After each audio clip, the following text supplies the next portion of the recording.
Recentemente, o povo brasileiro foi pego de surpresa pelo caso Lázaro. Como esquecer a história de um serial killer que aparentemente estava envolvido em rituais satânicos, sendo também autor de inúmeros assassinatos pelo território brasileiro. Tá começando hoje o primeiro episódio da série Brasil em Fatos Reais.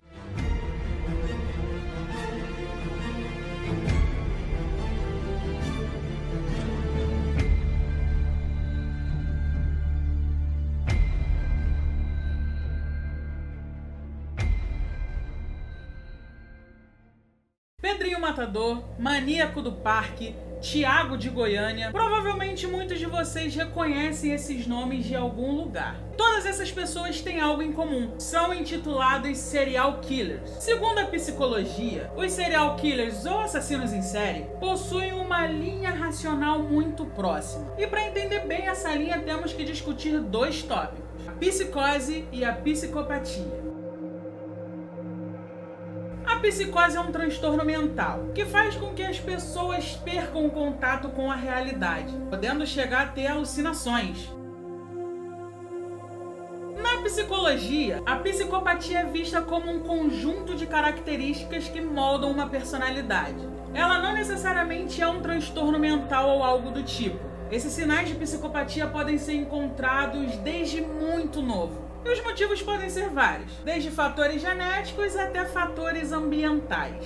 Existem vários níveis de psicopatia, e segundo estudos, cerca de 200 mil brasileiros possuem algum nível de psicopatia. Nesse primeiro episódio, nós vamos focar no princípio dos assassinatos em série. E o melhor jeito de se fazer isso é falando sobre o primeiro serial killer do Brasil. Vamos contar pra vocês a história de Preto Amaral, José Augusto do Amaral, nascido em 15 de agosto de 1871, lá na cidade de Conquista, em Minas Gerais. Era filho de escravos, seus pais eram do Congo, mas chegaram no Brasil comprados pelo Visconde de Ouro Preto. Ao completar 17 anos, Preto Amaral deixou de ser escravo. Com isso, ingressou na Força Pública de São Paulo. Porém, meses depois, Preto Amaral abandona seu trabalho, entrando na lista de desertor. José Augusto possuía diversas passagens pela polícia, crimes que iam desde vagabundagem até furto. Para ele, o crime chamava muito mais atenção.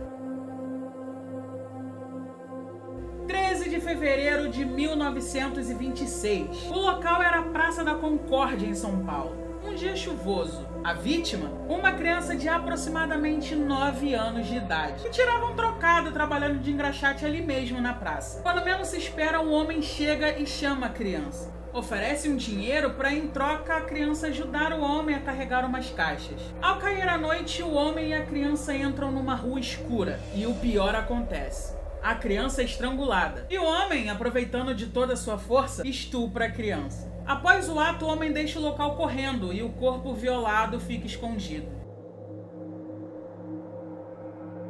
Um jovem chamado Antônio Sanches, de aproximadamente 27 anos de idade, vindo do interior de São Paulo, sem dinheiro para comer ou então um lugar para ficar. Quando de repente aquele mesmo homem o aborda e oferece um prato de comida e um cigarro. Sem ter muito o que fazer, sem ter dinheiro para comer, Sanches acaba aceitando o convite. Conversa vai, conversa vem e o homem faz uma proposta a Sanches: dinheiro para tentar sobreviver em troca de carregar caixas pesadas. Acho que o desenrolar da história vocês já conhecem, né? Um fato curioso é que nos casos de assassinato cometidos por Preto Amaral, o mesmo estrangulava as vítimas e praticava necrofilia. Os corpos violados sempre ficavam no local, enquanto Preto corria para se esconder. A data era 24 de dezembro de 1926. José Felipe de Carvalho, de apenas 12 anos de idade, estava sozinho caminhando pelas ruas de São Paulo. O destino? A missa de véspera de Natal. Quando de repente, ao cruzar uma rua, Felipe encontra um vendedor de balões. E ao se aproximar, um homem percebe um estilingue no bolso do Felipe e o chama para conhecer um local perfeito para caçar passarinhos. Chegando no local, o fato se repete. A criança é estrangulada e logo após é estuprada. Dias depois, a polícia encontra os corpos jogados pelas ruas. Ossadas em decomposição dificultam o reconhecimento das vítimas. Mas um um homem chamado Roque dizia ter conhecimento sobre o caso. Segundo a história, foi por esse homem que Preto Amaral foi encontrado. Mas mesmo assim não teriam provas nem indícios que Preto era o autor daqueles crimes. E é nesse momento que a história muda.